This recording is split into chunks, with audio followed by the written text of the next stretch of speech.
Muy buenos días a todas y todos los presentes. Mi nombre es Denia Mora, de la Cámara de Tecnologías de Información y Comunicación CAMTIC.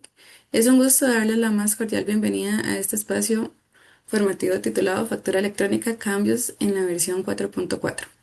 En esta sesión abordaremos las principales modificaciones en el uso de la factura electrónica en Costa Rica bajo esta nueva versión, así como los lineamientos técnicos y normativos necesarios para garantizar el cumplimiento tributario y una correcta implementación en sus organizaciones. Antes de iniciar, les compartimos algunas recomendaciones para el mejor desarrollo de la actividad. Les pedimos mantener sus micrófonos en silencio durante la presentación. De preferencia, mantener sus cámaras apagadas para evitar interferencias técnicas. Si desean participar con una consulta, pueden usar la opción levantar la mano y esperar a que se les asigne la palabra. También pueden escribir sus preguntas en el chat, estaremos recopilándolas para responderlas al final. Y al finalizar el evento recibirán una breve evaluación por correo electrónico.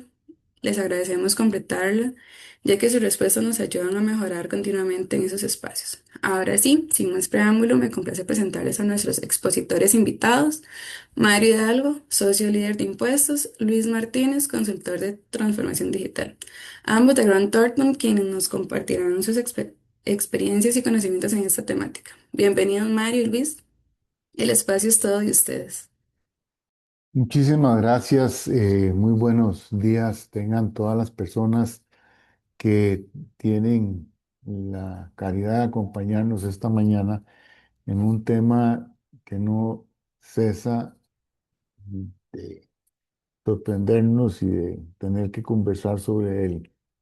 Y esa es la implementación, ¿verdad? Porque ya esto es obligatorio de los comprobantes electrónicos en la versión 4.4. Y hoy el abordaje de este tema va a ser un poquito diferente. Es más parecido a un taller que a un seminario, dado que vamos a ver las lecciones que nos ha dejado la implementación a la fecha de la utilización de esta versión del comprobante electrónico. Entonces, en esa línea de ideas, junto con mi compañero Luis Martínez, a quien más adelante pues eh, va a tener la oportunidad de presentarse con ustedes formalmente. Vamos a conversar sobre la factura electrónica de compra, ¿verdad? Cuándo aplica y cuándo no. Este es uno de los usos ampliados, recordemos, de que tiene o que trajo la versión 4.4 en la factura electrónica. También vamos a ver las lecciones prácticas relacionadas con el nuevo documento que trajo esta versión de carácter electrónico, que es el recibo electrónico de pago, y la distinción que tenemos que hacer con otras dinámicas comerciales que están relacionadas con el IVA y que son operaciones que dan derecho a crédito fiscal en el IVA.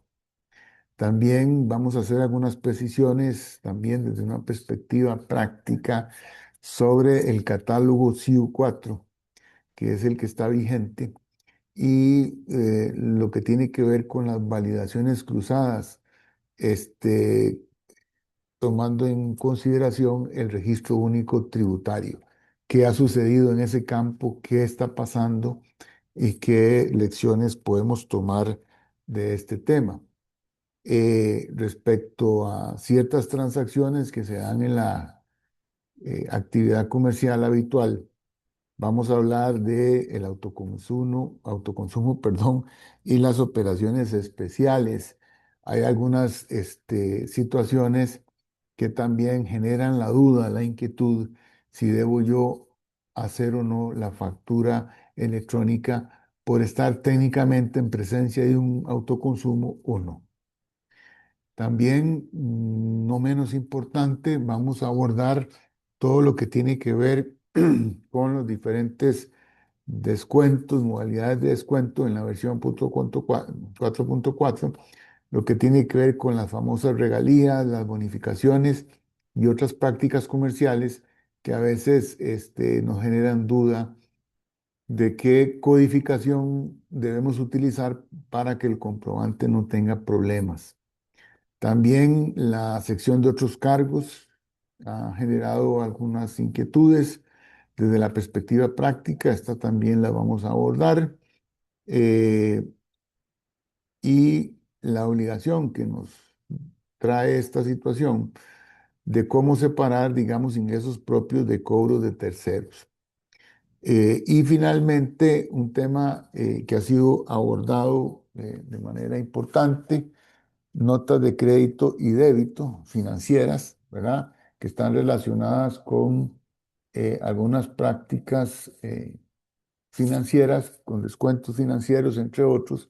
En qué caso la emito y cómo la emito, ¿verdad? ¿Cuál ha sido la práctica en esto y los ajustes que debo realizar sin afectar los bienes y los servicios vendidos o transados entre las partes? Como ven, este temario, esta agenda está bastante ambiciosa y vamos a abordar cada uno de estos temas con los detalles correspondientes. Nada más a modo de recordatorio respetuoso, pues recordar cuál es la normativa que está vigente, ¿verdad? Cuál es la normativa que tenemos que aplicar, que es el decreto ejecutivo 44.739-H, que es el reglamento de comprobantes electrónicos para efectos tributarios. Esto tiene ya sus meses en vigencia y entonces este documento lo que nos habla, tal vez para entender de qué nos sirve cada uno de estos instrumentos, pues en el caso del reglamento vamos a encontrar allí los requisitos y características de los comprobantes electrónicos, excepciones de obligaciones de emitir y confirmar comprobantes electrónicos y los requisitos de los sistemas para la emisión de comprobantes electrónicos. También recordar que para estos temas que vamos a conversar esta mañana, pues tenemos la resolución 0027 del 2024, que es la resolución general sobre las disposiciones técnicas de los comprobantes electrónicos para efectos tributarios. Entonces, la fecha de implementación la encontramos allí y todo lo que tiene que ver con los anexos y estructuras que nos trajo esta versión 4.4. Siempre es importante conocer el respaldo normativo, cuáles son los instrumentos que tenemos que utilizar para aclarar dudas o para entender de qué estamos hablando. Y finalmente tenemos aquí un recordatorio de las fechas importantes sobre esta materia, ¿verdad? Ya algunas corresponden ya a la prehistoria, pero digamos las fechas importantes. eh, Yo sé que muchos de ustedes ya conocen este tema, pero cuando nada más tener claro que esta obligación, ¿verdad?, de tener o utilizar la versión 4.4 nace el 1 de septiembre del 2025 y recordar que algunos contribuyentes solicitaron una prórroga para la utilización de esta versión y para lo cual obtuvieron una autorización expresa. Estas autorizaciones expresas que recibieron algunos contribuyentes no pueden entenderse que afectan a la masividad de los contribuyentes, ¿verdad? Solo el que pidió la prórroga y que brindó razones y esas razones fueron justificadas por la Administración Tributaria y de manera específica se les concedió la previa, esta autorización para una extensión en el plazo, pues tienen validez. El 6 de octubre, ¿verdad? Una fecha histórica para todos los contribuyentes, para bien o para mal, fue el lanzamiento de TUCR y el vencimiento de la prórroga que se hubiera otorgado. El 1 de noviembre, muy importante, finalizó la posibilidad de que aceptara por parte de la Administración Tributaria comprobantes en la versión 4.3 y en enero pasado, estamos en febrero ya, pasado la mitad del mes, el Ministerio de Hacienda deshabilita el uso de las actividades CO3. Esto ha dado algunos problemas porque recordemos que fue el Ministerio de Hacienda el que estuvo encargado de hacer esta migración, esta actualización, y a veces no ocurrió de manera exitosa. Entonces también vamos a tocar algunos temas con el tema de la CIU3, porque tenemos esa situación que estamos comentando. Muy bien, entonces de momento le voy a ceder la palabra a mi compañero Luis Martínez, quien nuevamente les va a saludar y ahí estaremos participando a lo largo de la presentación. Eh, Obviamente yo voy a estar pendiente del chat para ver si hay algunas dudas o si alguien las quiere hacer de viva voz, pues también nos pueden avisar y les concedemos la palabra. Muchas gracias y seguimos conversando. Gracias, don Mario. Buenos días a todos. Muchas gracias por acompañarnos. Para continuar con la presentación, vamos a conversar acerca de la factura electrónica de compra. Este comprobante electrónico que existía desde la versión anterior, del 4.3. Sin embargo, eh, se incorporan nuevos supuestos de emisión en esta versión 4.4 que estaban considerados en la norma, en la ley del IVA del 2019. Sin embargo, existía una imposibilidad técnica de poderse llevar a cabo, por lo cual su vigencia se había pospuesto. Ahora bien, vamos a aclarar cuáles son los escenarios en los que debemos emitir la factura electrónica de compra y cuáles escenarios son los que no debemos emitirlos. En general, entendemos que la factura electrónica de compra la vamos a utilizar o la emite el adquiriente de un bien o un servicio cuando su proveedor no está obligado a la emisión de comprobantes electrónicos. Eso es lo que hemos tenido en normativa vigente y así es como por el concepto por el cual se creó este comprobante electrónico.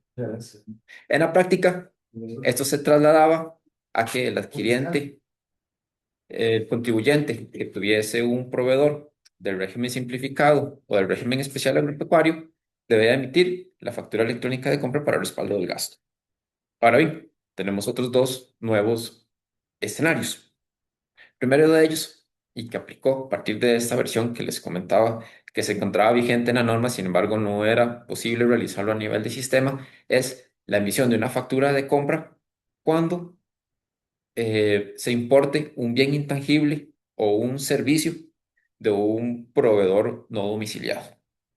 Este tema es el que vamos a ampliar en detalle y más adelante vamos a ver un ejemplo de cuáles son los aspectos a tener en consideración para emitir el comprobante electrónico en este escenario. De momento, tener presente que se requiere emitir una factura electrónica de compra cuando consumimos un servicio en territorio nacional que lo brindó un proveedor en el extranjero. Eso es lo que establece la norma como hecho generador del impuesto al valor agregado, por lo cual surge la obligación de emitir el comprobante electrónico.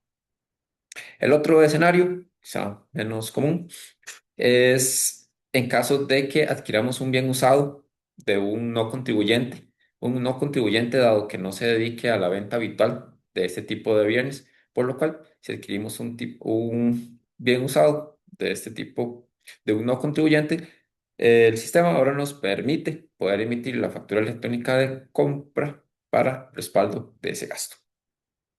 Esos son los cuatro escenarios, básicamente, en los que debemos emitir una factura electrónica de compra. También es importante aclarar en qué escenarios no aplica.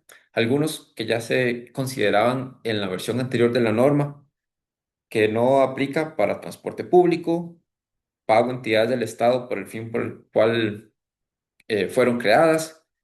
Importantísimo, no aplica para la importación de mercancías. Esto, compras se siguen respaldando por medio de la declaración aduanera. Adicionalmente, en este tiempo que llevamos desde septiembre a la fecha, la administración ha emitido algunos oficios respuesta a consultas de contribuyentes en los que ha aclarado esos dos aspectos, que no es necesario emitir la factura electrónica de compra por gastos de viáticos incurridos en el exterior, es decir, por hospedaje, alimentación o transporte, que aclaramos que no aplica dado que esos servicios no se consumen en territorio nacional. Tenemos un comentario de don Mario. Adelante, Mario. Sí, no, Luis, es que para que no se nos escape, incluir un par de preguntitas que están relacionadas con este tema y creo que es oportuno abordarlas para darle respuesta. Aprovechando que estamos hablando del tema de la factura electrónica de compra. Y la primera pregunta o duda es de don Juan Carlos. Dice, ¿cómo se manejan los parqueos y peajes con Quick Pass o peajes en general? Bueno, en esto, recordemos, y perdón, interrumpí a don Luis porque es de los casos donde no aplica la factura electrónica de compra. En esto, pues las entidades que gestionan estos sistemas de pago eh, para autopistas, en el caso de la Ruta 27, que es una ruta concesionada, yo puedo descargar de la página web de ellos, digamos, el comprobante autorizado. Eh, y en el caso de otros peajes, los que son públicos, que no existe esa posibilidad, pues no vamos a tener el comprobante, al menos a hoy no lo emiten, no tienen la obligación de hacerlo. Entonces, en este contexto que estamos conversando, recordemos que la factura eléctrica de compra en esta versión, como lo está explicando don Luis, es para los supuestos que allí se menciona, ¿verdad? Y entonces no quedó autorizada para otros supuestos que no sean los usos ampliados, que era lo que estaba refiriéndose don Luis, que es la importación de servicios con inversión del sujeto pasivo y en el caso de contribuyentes que obtienen un ingreso o nos venden un bien usado, que es el caso típico, y no tienen la obligación de estar registrados ante Hacienda. Entonces, desafortunadamente vamos a encontrar una gran cantidad de supuestos todavía que no vamos a contar con esa factura, con ese comprobante autorizado. Entonces, la sugerencia respetuosa es conservar, ¿verdad? Los estados de cuenta, en el caso del QuickPass, que normalmente está asociado a una tarjeta, hay otros bancos que tienen un servicio similar, y tener eso, porque esos bancos no emiten o no están emitiendo un comprobante. Eh, Ahora que ha habido una discusión con el formulario 270 que está relacionado con el 151 anterior, así se llamaba cuando era una cadencia anual, ahora es mensual, se llama 270. Allí debemos incluir aquellas obligaciones que no nos dan factura electrónica. Entonces, como cuando se trata de bancos, que son los que gestionan estos temas, lo que hemos indicado es que de forma conservadora, recordemos que el banco no está obligado a dar factura electrónica, salvo en aquellos casos donde cobre una comisión que lleva IVA.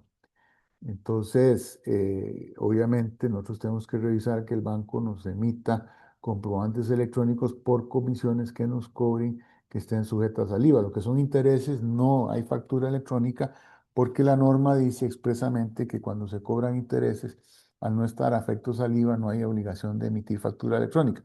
Lo cierto del caso es que toda esta perolata es para indicar de que la intención de la Administración Tributaria es poner a emitir factura electrónica a todo el mundo. Entonces, en próximas comunicaciones se van a incluir a los bancos para todo tipo de transacción.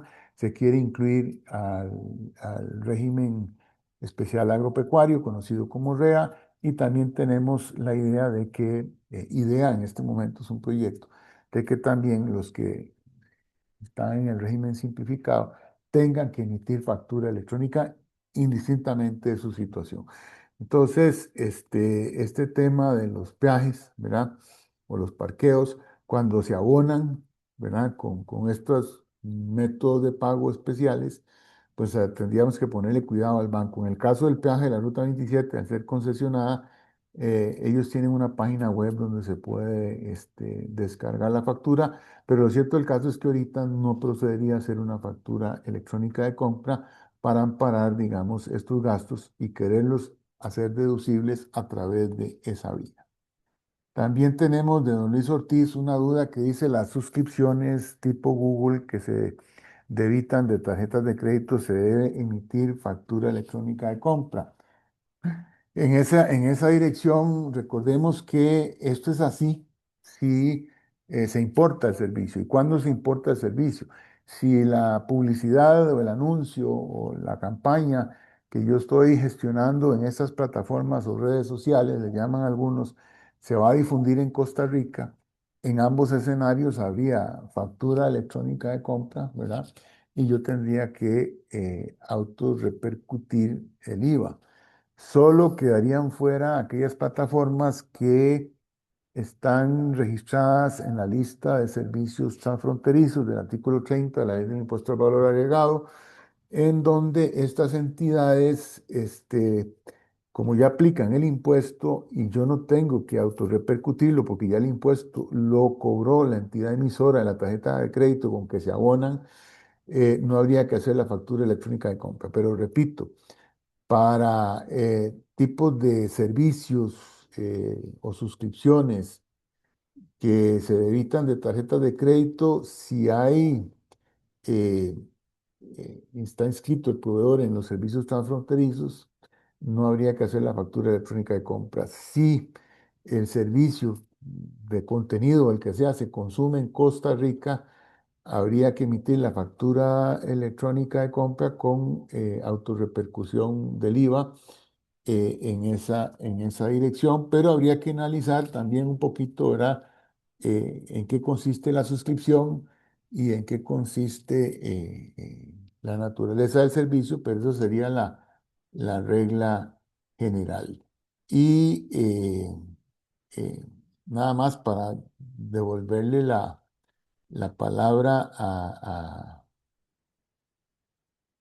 a don Luis, nos preguntan que si la versión 4.4 ha tenido algún cambio. La respuesta es que no, ¿verdad? Se mantiene incólume. Lo que han habido son algunas clarificaciones o precisiones que ha hecho el Ministerio de Hacienda y don Max Maroto nos dice el oficio 119, o sea, consulta 119, que es una respuesta 063 del 18 de septiembre de 2025. Entiendo que las empresas del régimen de zona franca no están obligadas a generar comprobantes electrónicos de compra por servicios del exterior. Ok, nos piden comentar esto.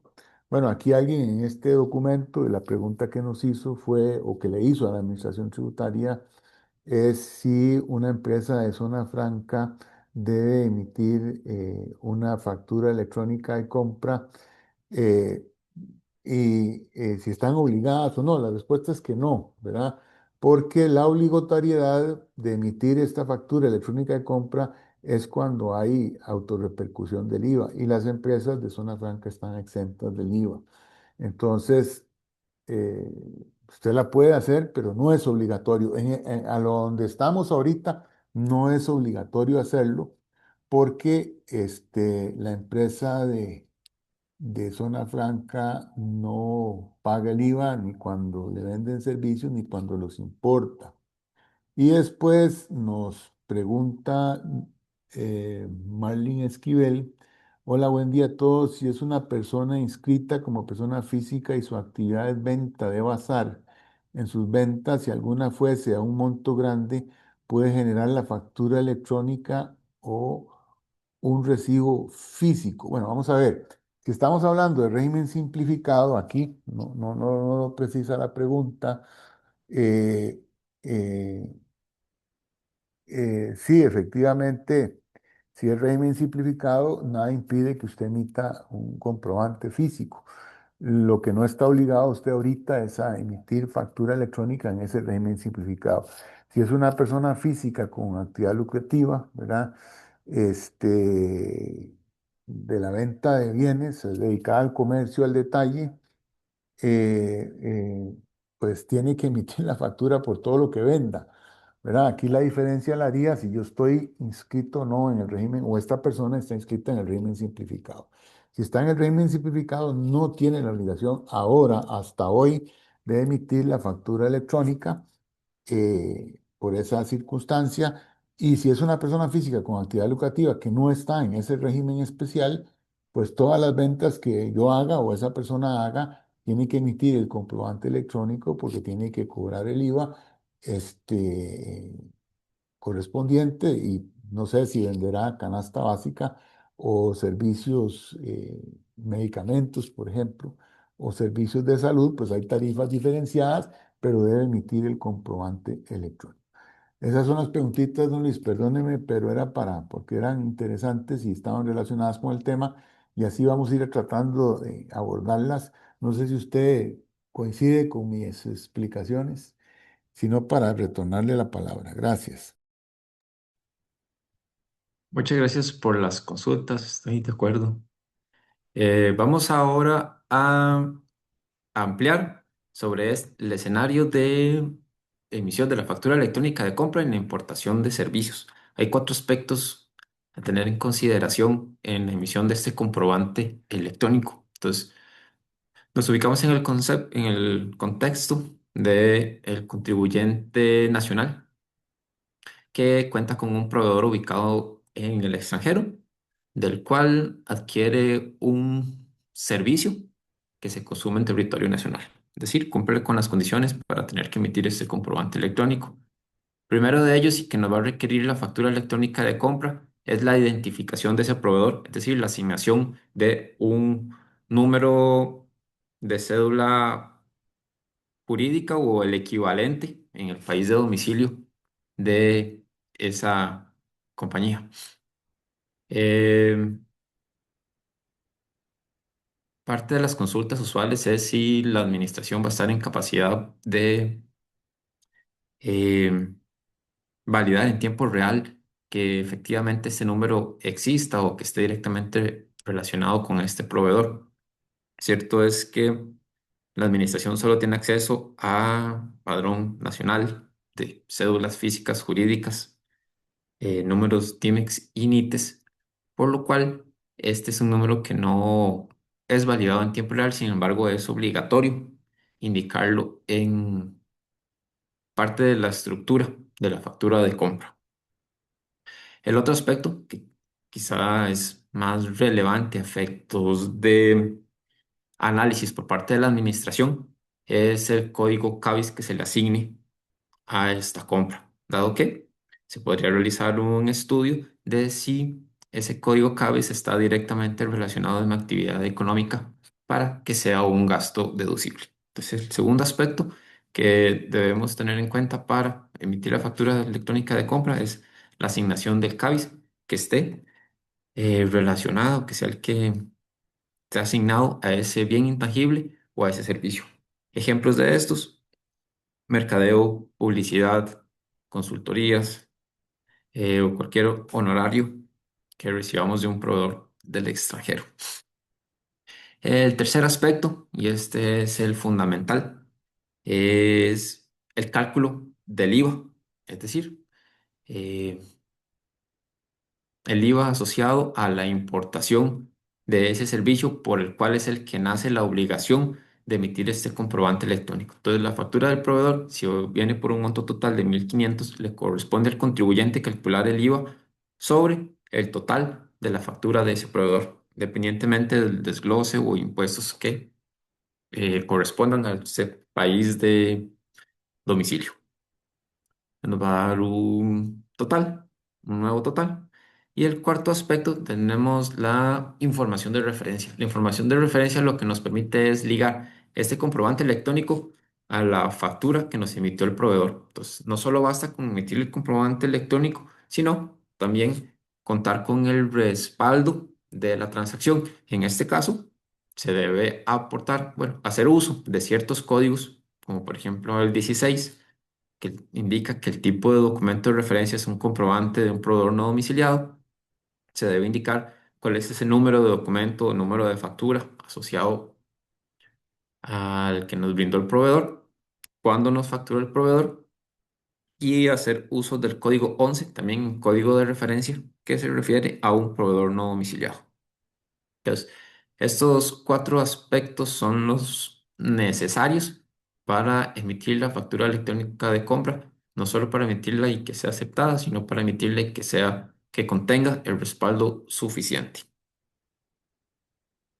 Ahora bien, con este tema seguimos con el otro concepto que es propio de esta versión y es el recibo electrónico de pago. Este es un comprobante electrónico nuevo, propio de la 4.4 y que se utiliza para respaldar el pago parcial cuando realizamos una venta de bienes o prestación de servicios a crédito con pago diferido del impuesto.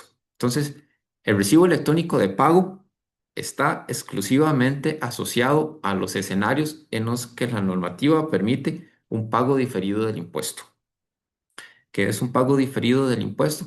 En el que el contribuyente puede pagar el impuesto, en este caso del IVA, en un periodo mayor a los primeros 15 días del mes siguiente donde realizó la compra, que es lo usual en el IVA. Entonces veremos que hay dos escenarios que considera la norma de pago diferido. Uno de ellos es en la prestación de servicios al Estado, en el que el hecho generador se recibe en el momento en que la institución del Estado realiza el pago. Entonces vamos a ver, siguiente slide, cómo es el procedimiento en el que primero tenemos una factura y posteriormente cuando la entidad emite el pago es cuando se realiza el recibo electrónico. El otro escenario es crédito en IVA hasta 90 días. Esto es crédito específico en IVA que está habilitado para cierto tipo de contribuyentes. En ese caso, aplica para trabajadores independientes, prestadores de servicios profesionales, micro, pequeñas y medianas empresas escritas en el MEIC o en el MAG. Y este escenario no aplica para grandes contribuyentes. Entonces, la emisión de recibo electrónico de pago aplica únicamente si tenemos alguno de estos dos tipos de ventas y no aplica para cualquier otra condición de crédito o similar que no sean estas dos de acá.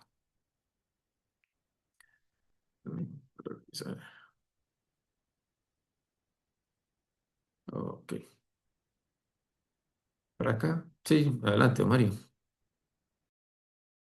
Sí, Luis, perdón, es que tenemos una preguntita reciente que dice, buenos días a todos, ¿qué ocurre en los casos en que el proveedor no aplica el IVA en su facturación? Bueno, si la persona no cobra el IVA, es problema de la persona que lo cobra, porque él es el que es responsable. Si a mí no me lo cobran, el único perjuicio que yo recibo es que no tengo derecho al crédito, ¿verdad? Entonces no puedo aprovechar el crédito para liquidar de manera correcta el impuesto al valor agregado en mi caso. Entonces, si alguien no nos factura eh, con IVA, lo que perdemos es el crédito, pero el que es responsable por no haber cobrado el impuesto de manera adecuada es la persona que emite el comprobante. Eso es un problema mío, yo emisor, porque el día de mañana, cuando la administración me visite, si me visita, yo tengo que explicar por qué no le cobré IVA a esa persona o a esa entidad en esa factura. Y yo soy responsable, ¿verdad? Recordemos que el proveedor del bien o el servicio grabado, en su caso, pues es el que es responsable frente al fisco por la correcta recaudación del impuesto. Y eso no se traslada al consumidor final o al intermediario, si fuera el caso. Y repito, si yo soy intermediario, lo que yo estaría perdiendo es ni más ni menos que el derecho al crédito, pero la responsabilidad del impuesto sigue siendo de aquella persona que emitió el comprobante sin el cobro correcto. Adelante, don Luis. Continuamos en los escenarios de emisión del recibo electrónico de pago, en este caso, en la prestación de servicios al Estado. ¿Cómo funciona? Si le prestamos servicios al Estado, en la facturación electrónica existe un código específico para identificar esa transacción en la condición de la venta, prestación de servicios al Estado. Está considerado en la norma que el hecho generador en la prestación de servicios al Estado ocurre en el momento en el que la institución del Estado realiza el pago. Entonces, en ese momento, hasta que recibimos el pago por parte de el cliente, por parte del Estado, es que podemos pagar ese impuesto. Entonces, en ese momento puede ocurrir 3 meses o 4 meses después de emitida la factura, es cuando procedería a emitir el recibo electrónico de pago, indicando en la condición de la venta el código específico de pago de servicios. Y en ese momento en ese periodo, mes, es cuando procedería la declaración de ese impuesto asociado. Escenario uno. El escenario 2, crédito en IVA hasta 90 días, funciona de manera similar, únicamente que tiene una limitación de 90 días para emitir el recibo de pago. Como les comentaba, para este beneficio pueden optar solo algunos contribuyentes que cumplan con ciertas condiciones, trabajadores independientes, prestadores de servicios profesionales. Igualmente, en el que se emite una factura inicial debidamente identificada en la condición de la venta con este código específico, que venta en crédito en IVA hasta 90 días es muy distinto a un crédito usual. Esto lo que permite es poder pagar ese IVA asociado a esa venta hasta 90 días después de emitida la factura. En ese caso, en ese periodo de los 90 días es cuando corresponde emitir el recibo de pago, igual que en el caso anterior, con un código específico en la condición de la venta, de condición de venta crédito en IVA hasta 90 días. Entonces, el recibo electrónico de pago aplica únicamente si el contribuyente tiene ventas en alguno de estos dos supuestos, por lo cual no aplica para otros escenarios de venta a crédito o similares. Ahora, el siguiente tema es con respecto al catálogo de actividades económicas. Como contexto, mientras existió el sitio ATV, se manejaba una lista de actividades económicas que estaba basada en un estándar internacional, en el CIU, Clasificación Industrial Internacional Uniforme. Estas actividades económicas que eh, se tenían en el ATV estaban basadas en la versión 3 de este estándar. Se conformaban alrededor de 700 actividades, poco más, que con la implementación en octubre anterior del sitio TribuCR se actualizó. Esta lista se pasó a un listado actualizado basado en la versión 4 de este estándar, en la cual eh, se reducen considerablemente las actividades económicas.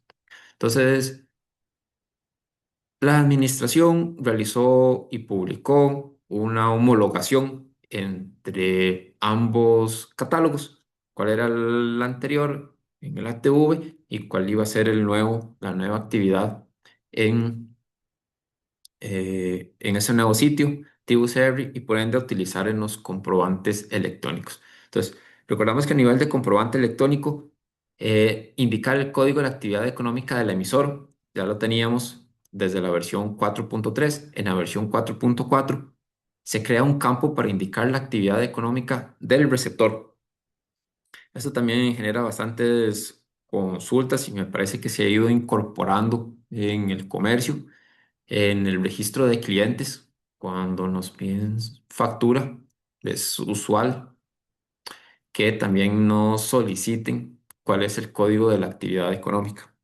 Importante resaltar que aún este campo de la actividad económica del cliente se encuentra como condicional, es decir, no genera un rechazo aún del comprobante electrónico en caso de que no se indique.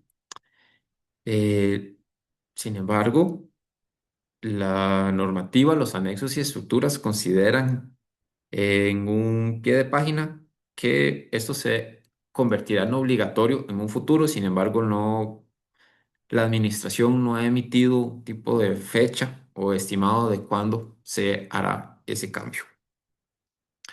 También cambios recientes que se han presentado con respecto a este catálogo. Como vimos en la línea del tiempo, a inicios de año se dejó de aceptar la versión anterior, el CIU 3. Ahora solo se permite el CIU 4.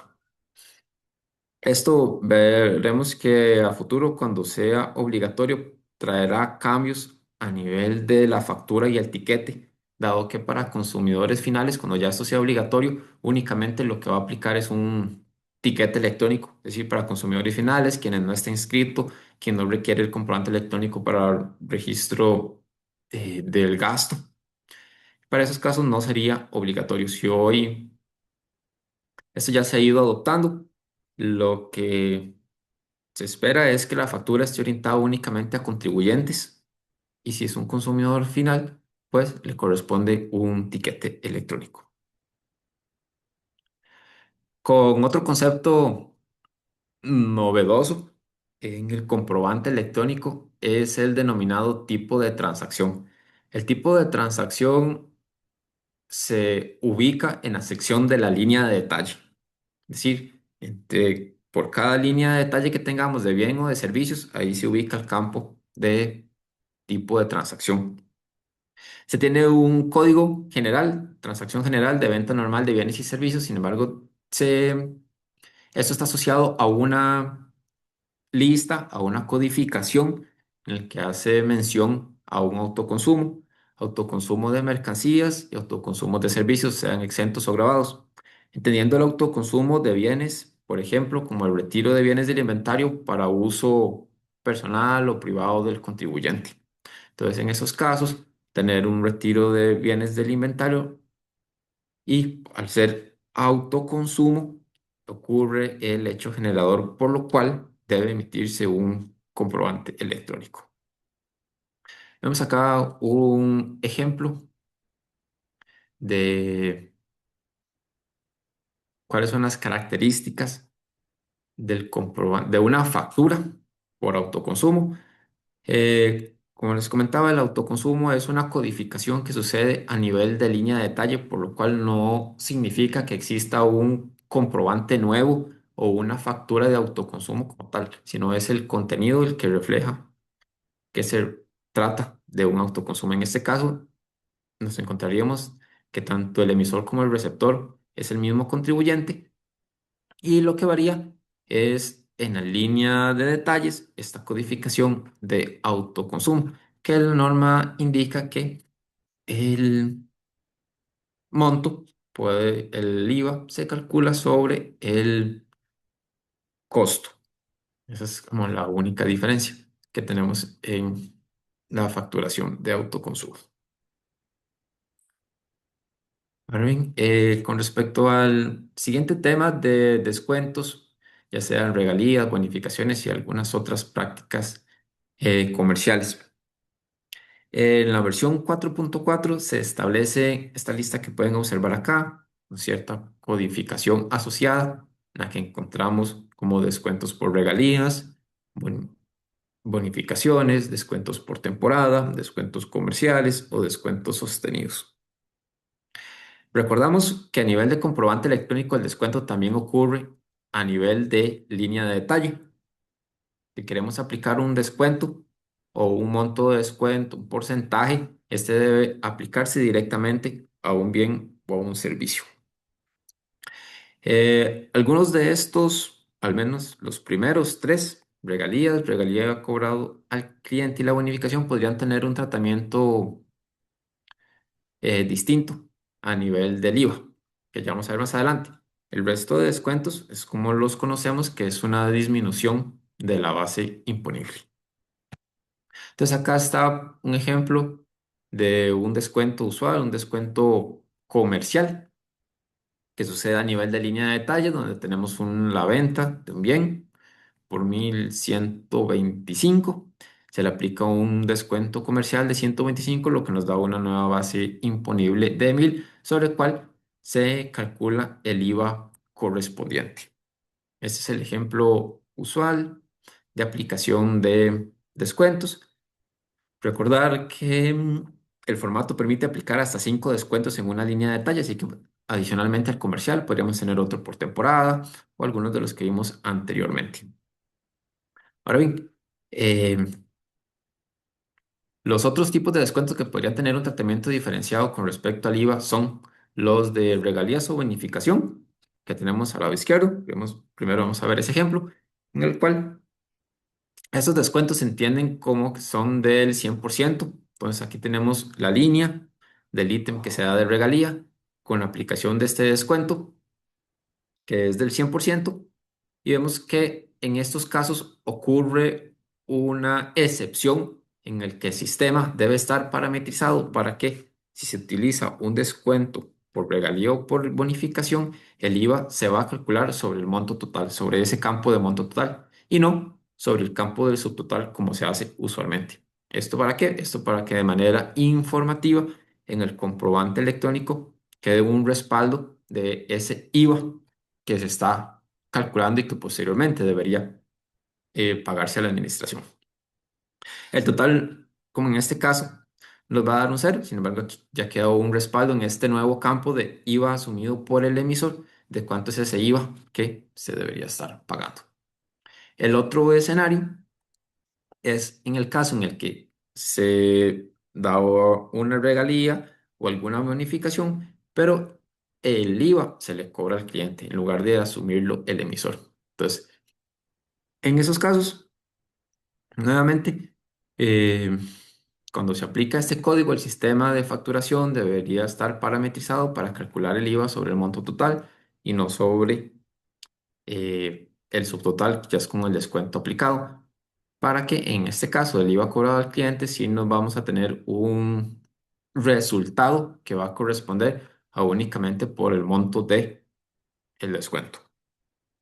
Entonces, como resumen con respecto a descuentos, la buena práctica es que estos descuentos se documenten a nivel interno por medio de una política en el cual se establezcan cuáles son las características, condiciones que se deben cumplir para poder aplicar cualquiera de ellos, que no, pues, no sea de manera aleatoria, dado que la administración, en un proceso de fiscalización, va a solicitar cuál es la documentación de soporte, por lo cual debería estar autorizada a nivel interno.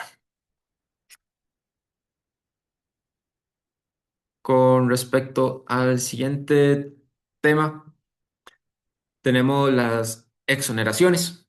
Acá tenemos unos cambios puntuales con respecto a qué información se debe proporcionar en el caso de que tengamos un cliente o un beneficiario de alguna exoneración.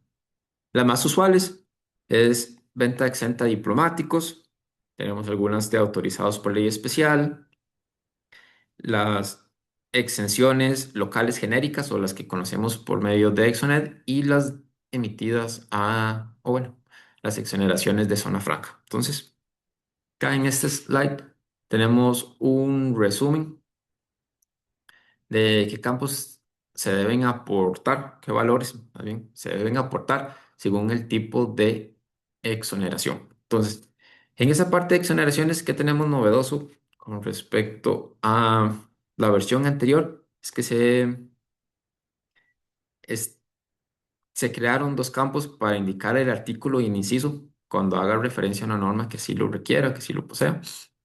Y también que se codificaron cuáles son las instituciones que emiten la exoneración, lo que anteriormente se tenía como un campo de digitación.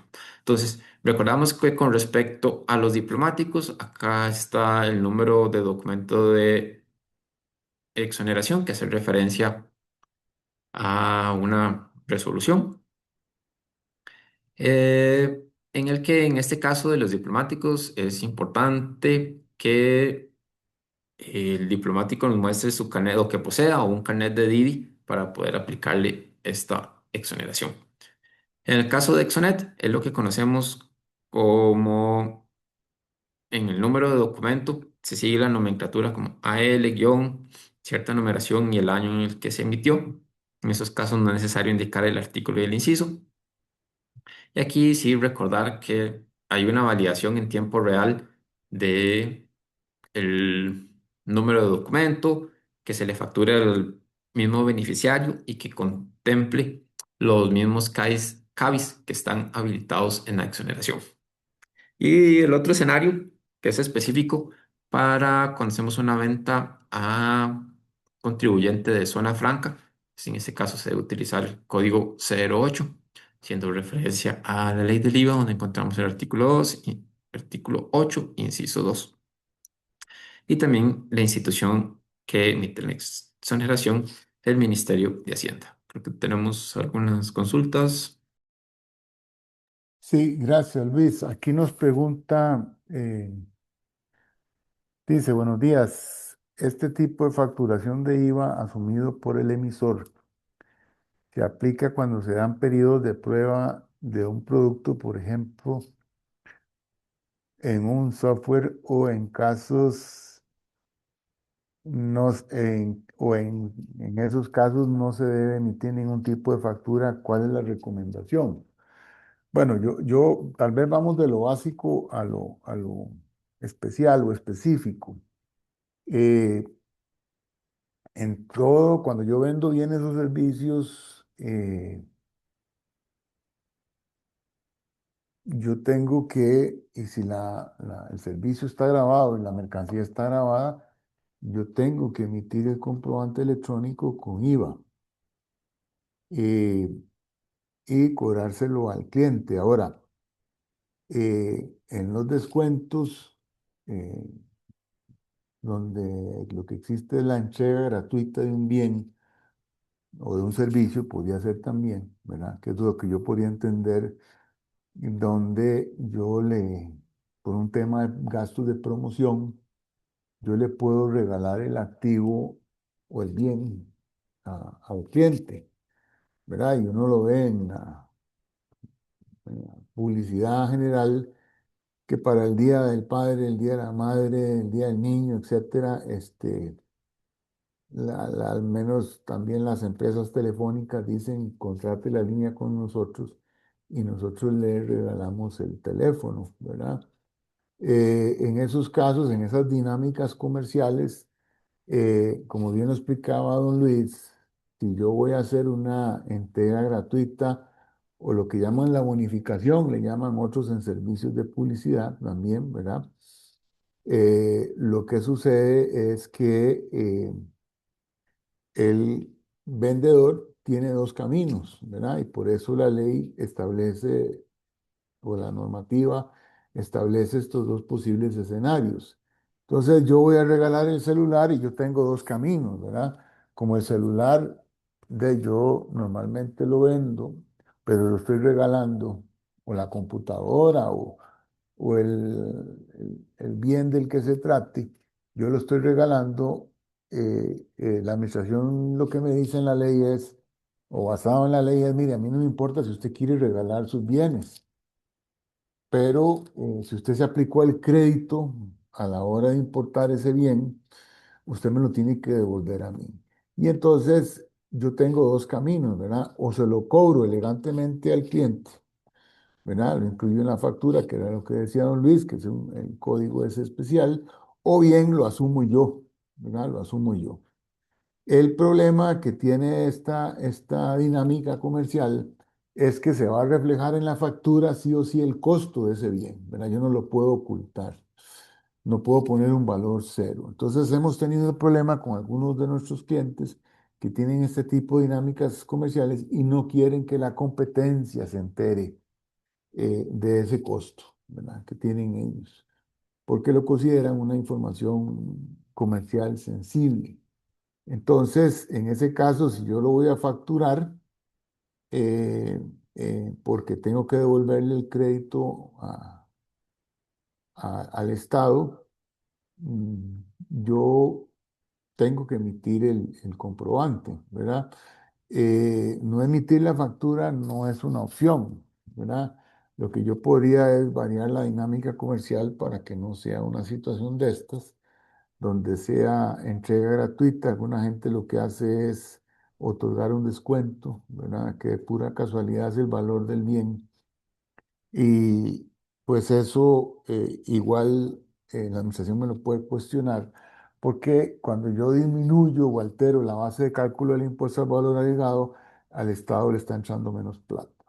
Entonces el Estado por eso se reserva el derecho y la ley se lo confiere de revisar estos descuentos que deben ser normales y usuales de mercado, ¿verdad?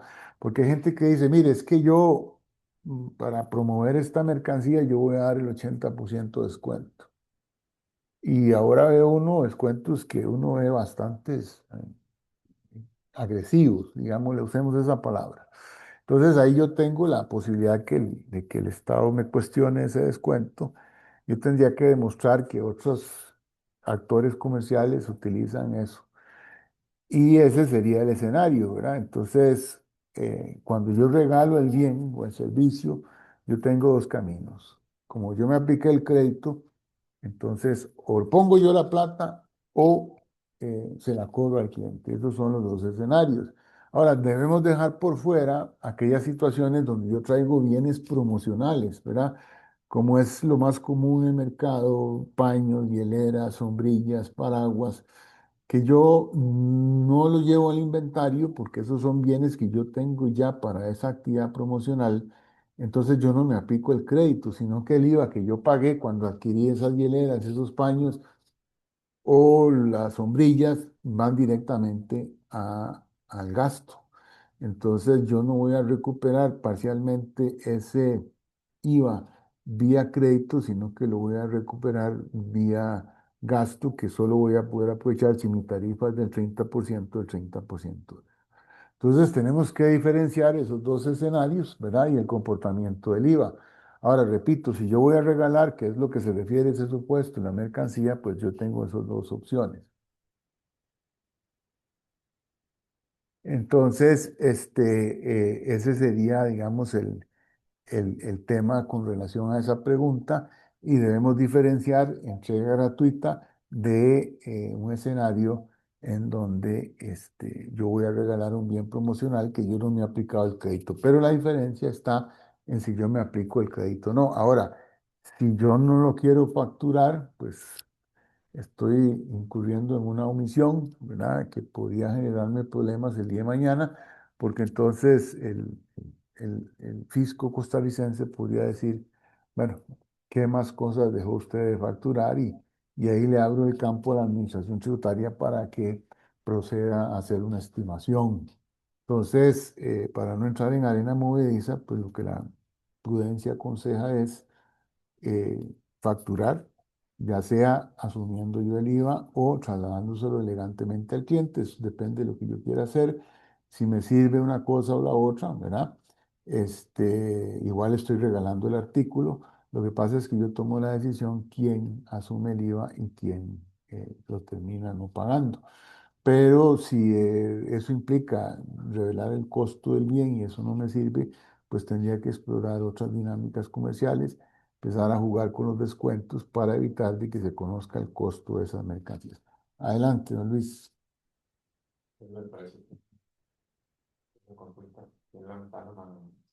Ah, ok, pero no me había dado cuenta de eso. Este, Sí, gracias. Andrés Herrera, perdón, no enciendo don la cámara. Andrés, sí, adelante. Yo soy el que hice la pregunta. Tal vez Sí, para detallarlo un poco más, don Mario, don Luis. Digamos, yo tengo una empresa de desarrollo de software que hace aplicativos, aplicaciones, y yo permito que los usuarios se registren en mi sitio y tengan 2 meses gratis de uso de suscripción del aplicativo. En esos casos, ¿cómo se maneja ese tema de la factura? Porque básicamente, como yo soy, simplemente pido que la persona ponga su correo, puede ser que ponga la tarjeta o no, ¿verdad? Depende de muchas cosas, de su nombre y todo, y se le da 2 meses gratis para que pruebe el aplicativo y si le gusta, se suscriba de ahí en adelante. En esos casos, ¿cuál sería la recomendación? Sí, vamos a ver. Eh, la ley lo que dice es que el hecho generador del impuesto al valor agregado se da cuando se preste el servicio o se facture lo que ocurre primero. Si yo estoy poniendo claramente en el sitio web de que usted tiene una suerte de 2 meses de prueba, ¿verdad? Y puede utilizar la plataforma o entrar a travesearla, decimos en el campo. Eso es una cosa. Otra cosa es que ya yo le di a usted el uso gratuito del servicio por 2 meses. Entonces lo correcto ahí habría que facturar esos 2 meses, ¿verdad? Y ahí usted tendría que escoger si, porque usted está regalando el servicio. Claramente lo está regalando. La ley se lo permite, pero ahí sí lo que dice el ordenamiento es que usted tendría que cobrar el IVA o poner la plata a usted. Porque, pero sí tendría que emitir la factura, ¿verdad? Porque yo estoy permitiéndole al usuario que obtenga los beneficios del software o las bondades del servicio de software o el programa de cómputo de manera gratuita por 2 meses. Y si a usted le parece y le sirva y le agrada eso, entonces ya se suscriba formalmente. Entonces yo sí debería técnicamente facturar el mes uno y el mes 2, ya sea cobrándole el IVA al señor o bien poniéndolo yo de mi bolsillo, usted de su bolsillo, y entonces usted le pone el 13% del valor del costo de ese servicio, ¿verdad? Y tendría que emitir el comprobante porque Hacienda tiene, o lo que quiere Hacienda es enterarse de que usted se dio el hecho generador, ¿verdad? Lo que Hacienda quiere es que ella sepa de la facturación. Si yo no lo facturo, digamos, bueno, es una opción, pero me expongo, ¿verdad? Porque si el Ministerio de Hacienda llega a ver la página o captura la pantalla de esa página, etcétera, y se da cuenta de que usted está regalando el servicio, ¿verdad? O el uso, la utilización del software por 2 meses o por el tiempo que usted crea pertinente y no hay factura, sí podríamos tener un problema con el fisco potencialmente, ¿verdad? Ahora, que no se lleguen a dar cuenta, bueno, ya eso es otro problema, es un problema de detección, pero sí estaría infringiendo el ordenamiento porque yo debe haber emitido un comprobante por cada uno de esos meses. Ok, perdón, entonces para entenderlo, Mario, si yo tengo la oferta pública en mi sitio de que usted se puede suscribir y tiene 2 meses gratuito, aún así debería emitir también Claro, sí, factura por señor, cada porque usted persona está del uso. regalando el servicio, ¿verdad? Es como que, digamos, extrapolando el escenario a mi actividad, yo digo, bueno, hey, vamos a tener una política de que eh, no sé, las primeras 20 consultas que haga el cliente son Ok. de cortesía, podría decir uno, ¿verdad? Y, Entonces ahí entramos en una línea gris, porque ¿qué significa la cortesía? Por ejemplo, yo estoy regalando mi trabajo y el fisco dice, bueno, si usted quiere, regale su trabajo, es su problema. Pero a mí me tiene que pagar el IVA porque el servicio que usted presta está grabado con IVA. Entonces, igual, uno muchas veces por cortesía profesional habla con un cliente y hay una primera llamada, un primer acercamiento, y esa llamada puede ser exploratoria, ¿verdad?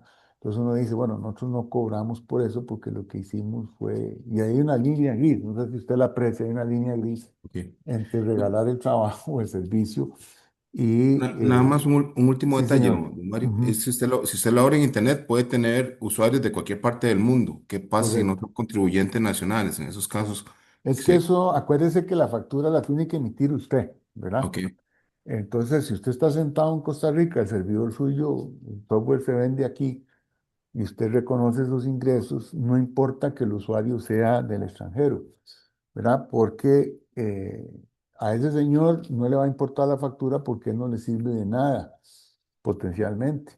Pero a usted sí, porque usted le debería estar informando que usted está entregando de manera gratuita el uso del software o el servicio de ese software por 2 meses, ¿verdad? Ese sería como el deber ser, independientemente de la nacionalidad de la persona que ingrese o per- ubicación geográfica.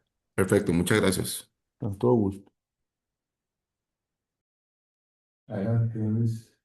Claro, retomamos en la parte de exoneraciones. acá habíamos quedado en los valores que debemos aportar para estos distintos escenarios, que entre los más comunes teníamos diplomático, sección y zona franca, cada uno con su correspondiente código.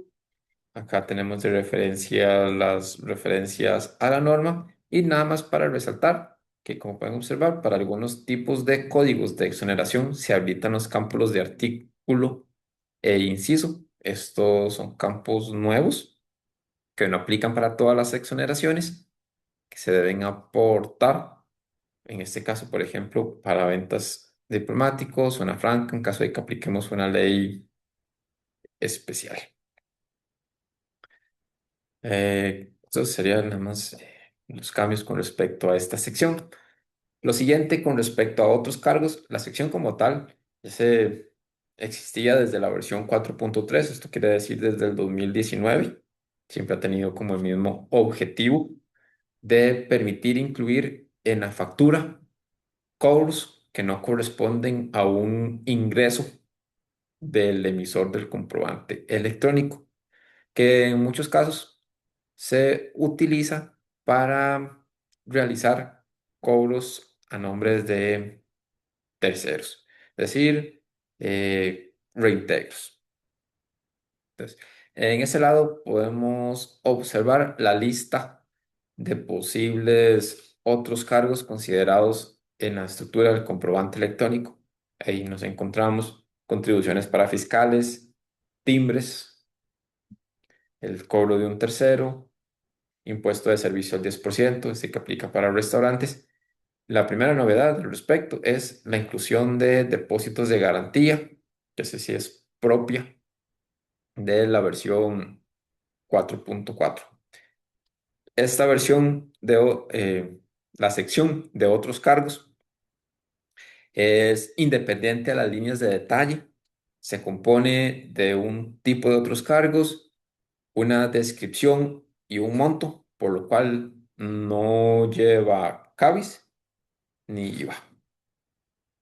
Vamos a ver en un ejemplo cómo se visualiza esto en un comprobante electrónico, más para reforzar que usualmente se utiliza para realizar cobros a nombre de un tercero. Acá tenemos un escenario de una factura electrónica donde el contribuyente indica el bien o servicio por un monto de 1.000 y posteriormente en la sección de otros cargos, incluye aquí específicamente el código 04 que está haciendo el cobro a nombre de un tercero y esto puede ser pues por de distintas naturalezas, ya sea por el pago de bienes o servicios. También es muy usual que se utilice para incluir los impuestos de importación cuando son pagados a nombre de un tercero y si se requiere recuperar esos impuestos, pero que no aplican para las líneas de detalle.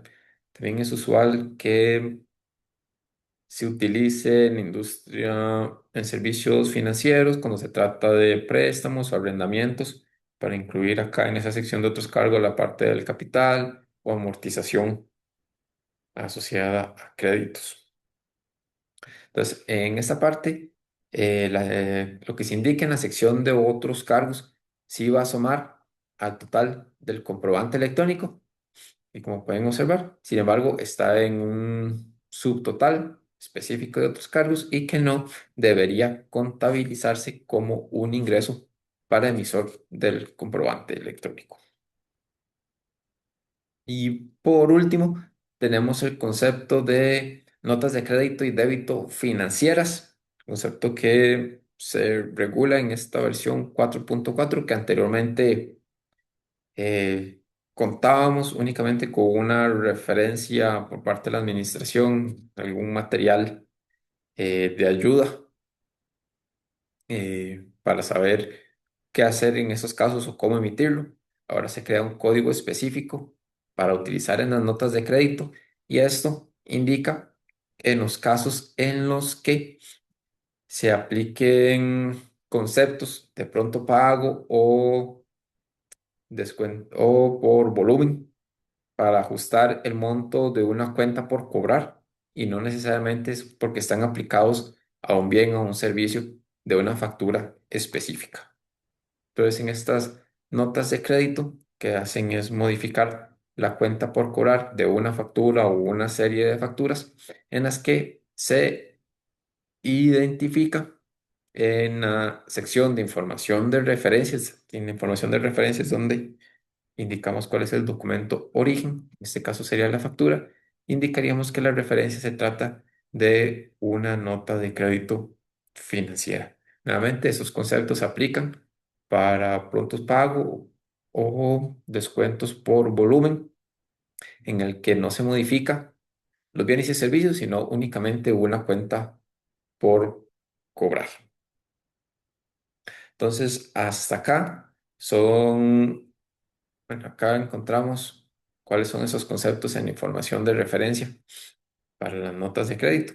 Y esto es un resumen de todas las particularidades de esta nueva versión en ejemplos prácticos, eh, considerando que esta versión 4.4 contaba alrededor de 150, 140 cambios a nivel de bitácora de la versión. Algunos de ellos suceden a nivel de sistema, por lo cual no se perciben por parte de un usuario facturador. Sin embargo, los que hemos visto acá es porque requieren de algún análisis o podrían tener algún impacto en la contabilidad o fiscal. Entonces, quisiera saber si quedó alguna duda, algún tema por repasar o quizá algún concepto que no hayamos abordado.